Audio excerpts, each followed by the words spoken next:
Hello. Chapter 3, A Visitor. One day, almost a week later, the swan slipped quietly into her nest and laid an egg. Each day, she tried to deposit one egg in the nest. Sometimes she succeeded, sometimes she didn't. There were now 3 eggs, and she was ready to lay a 4th.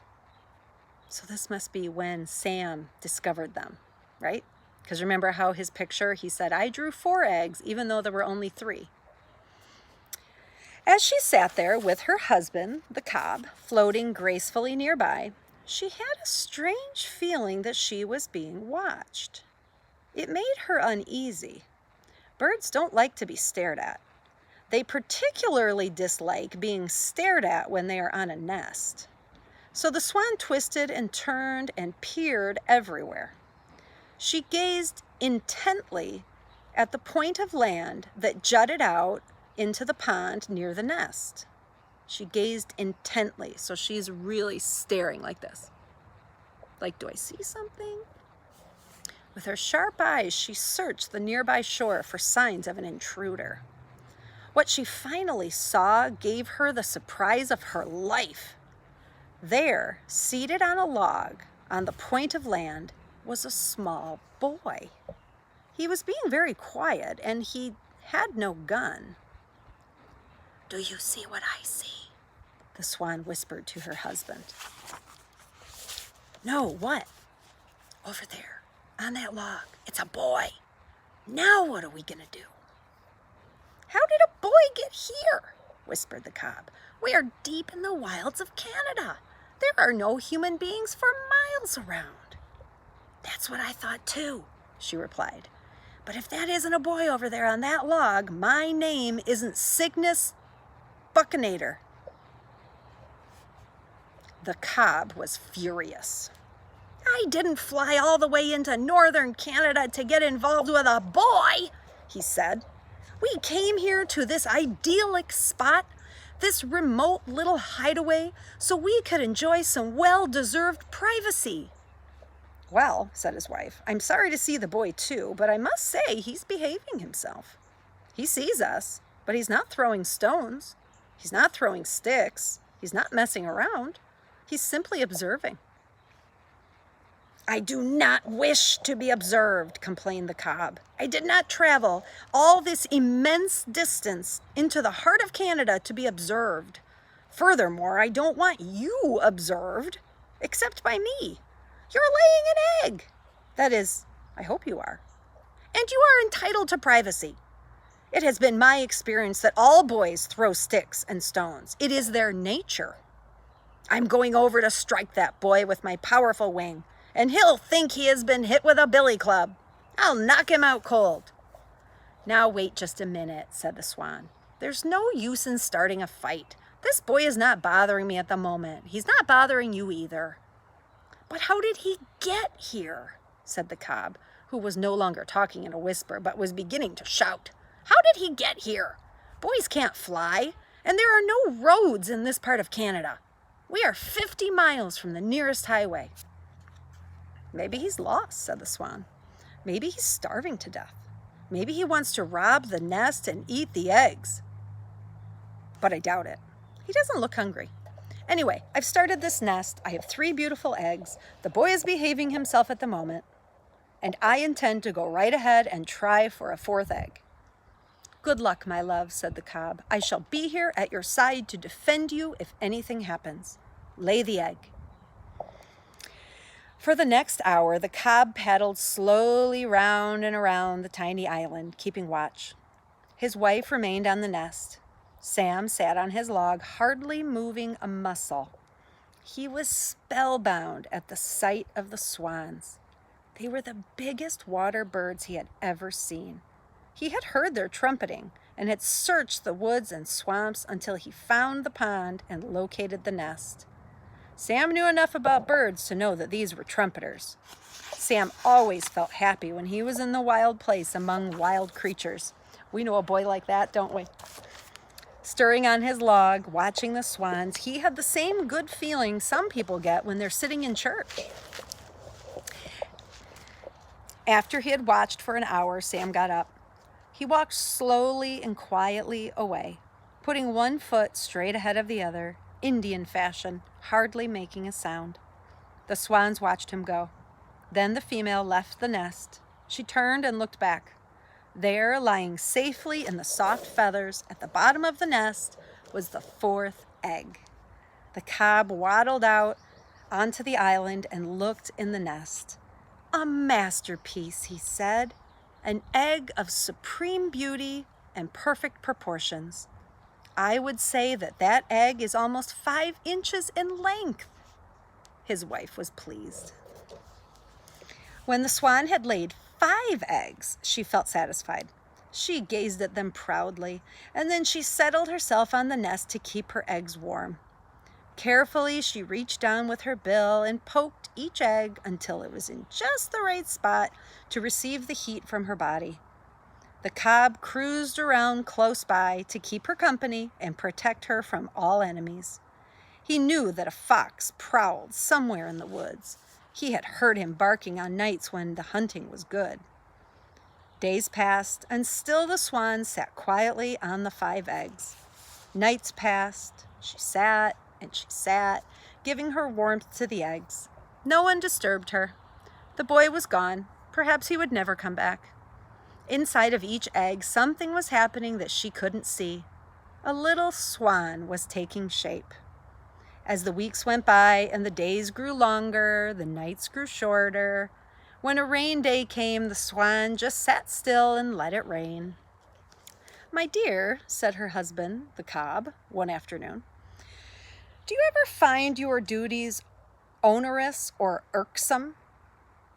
Do you never tire of sitting in one place and in one position, covering the eggs, with no diversions, no pleasures, no escapades or capers? Do you ever suffer from boredom?" Okay, let's stop a second.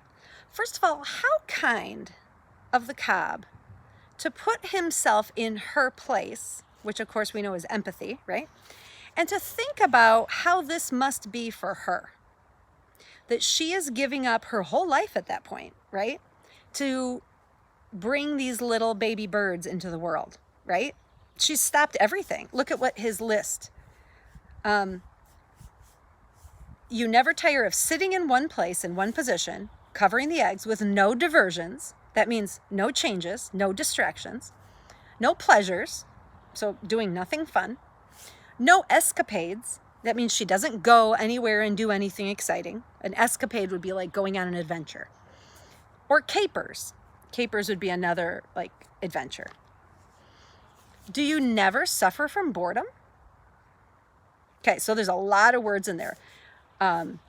You might want to look up onerous and irksome. You might know what irksome means. "No," replied his wife, "not really." "Isn't it uncomfortable to sit on eggs?" "Yes, it is," replied the wife, "but I can put up with a certain amount of discomfort for the sake of bringing young swans into the world." "Do you know how many more days you must sit?" he asked. "Haven't any idea," she said, "but I noticed that the ducks at the other end of the pond have hatched their young ones. I noticed that the red-winged blackbirds have hatched theirs. And the other evening I saw a striped skunk hunting on the shore, and she had 4 little skunks with her. So I think it must be getting near the end of my time. With any luck, we will soon be able to see our children, our beautiful little cygnets."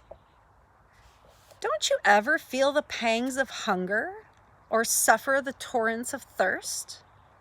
You'll find that the cob uses very big words. He's saying, aren't you ever hungry or thirsty? The afternoon was warm and the sun... Oh, sorry. "Yes, I do," said his mate. "As a matter of fact, I could use a drink right now."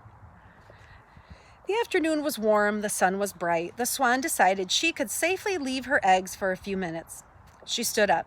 First, she pushed some loose feathers around the egg, hiding it from view and giving them a warm covering in her absence. Then she stepped off the nest and entered the water. She took several quick drinks. Then she glided over to a shallow place, thrust her head underwater, and pulled up tender greens from the bottom. She next took a bath by tossing water over herself. when she waddled out onto the grassy bank and stood there, preening her feathers. She's kind of cleaning herself. And the swan felt good.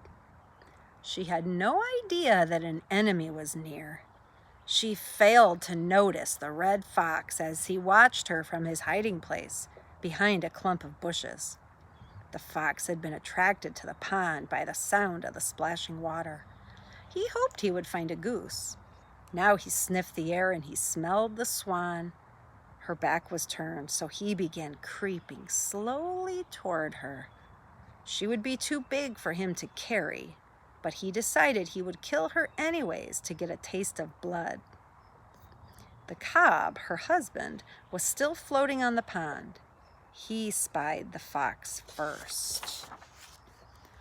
"Look out," he trumpeted. "Look out for the fox, who is creeping toward you even as I speak. His eyes bright, his bushy tail out straight, his mind lusting for blood, his belly almost touching the ground. You are in grave danger and we must act immediately." The cob says a lot of words too. He could have just said, "Watch out." While the cob was making his elegant speech of warning, something happened that surprised everybody. Just as the fox was about to spring and sink his teeth into the swan's neck, a stick came hurling through the air. It struck the fox full on the nose, and he turned and ran away. The two swans could not believe what had happened. Then they noticed movement in the bushes. Out stepped Sam Beaver, the boy who had visited them a month ago. Sam was grinning. In his hand, he held another stick in case the fox should return. But the fox was in no mood to return. He had a very sore nose, and he had lost his appetite for fresh swan. "Hello," said Sam in a low voice. "Cahow, cahow," replied the cob. "Cahow," replied his wife. The pond rang with the trumpet sounds, sounds of triumph over the fox, sounds of victory and gladness. Sam was thrilled at the sound of the swans, which some people say sounds like a French horn. He walked slowly around the shore. He walked slowly around the shore to the little point of the land near the island and sat down on his log. The swans now realized beyond any doubt that the boy was their friend. He had saved the swan's life. He had been in the right place at the right time, and with the right ammunition. The swans felt grateful.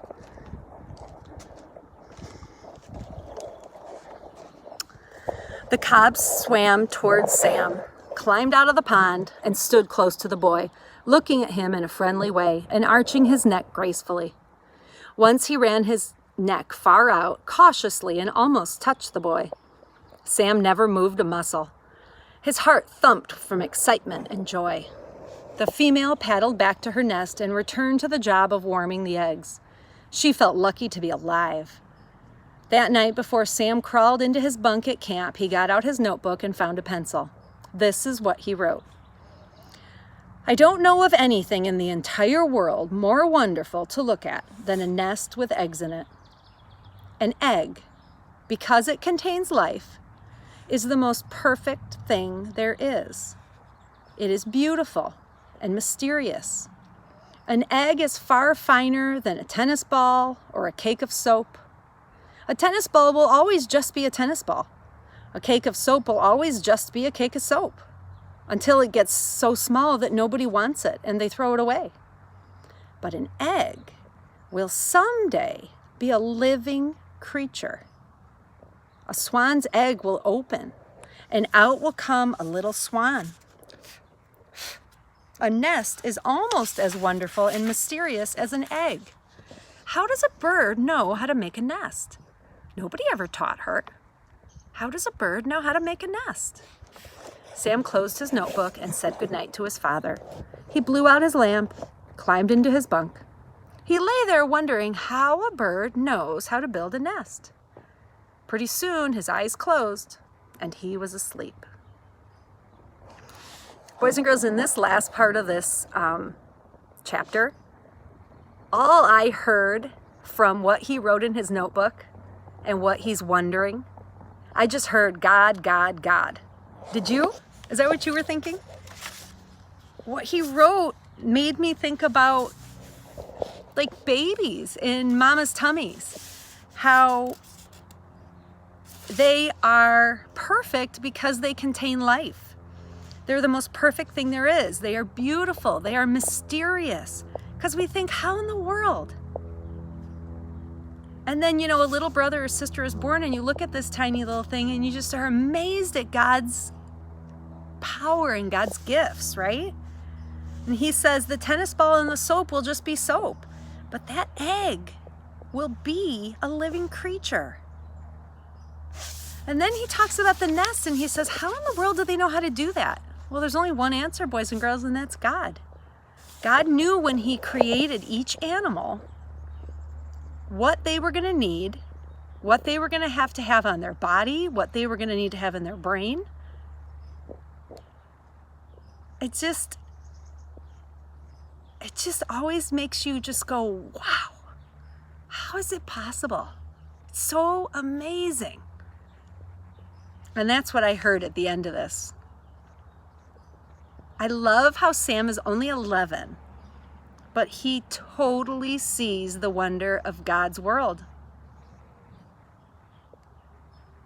All right. The next chapter is called Signet, so I think we're going to have some exciting happenings in the next chapter. Thanks for bearing with me as I was moving through my house. My phone was about to die, so I had to get my charger. All right. Have a good day. Do your comprehension questions, and I'll see you for chapter 4 next time.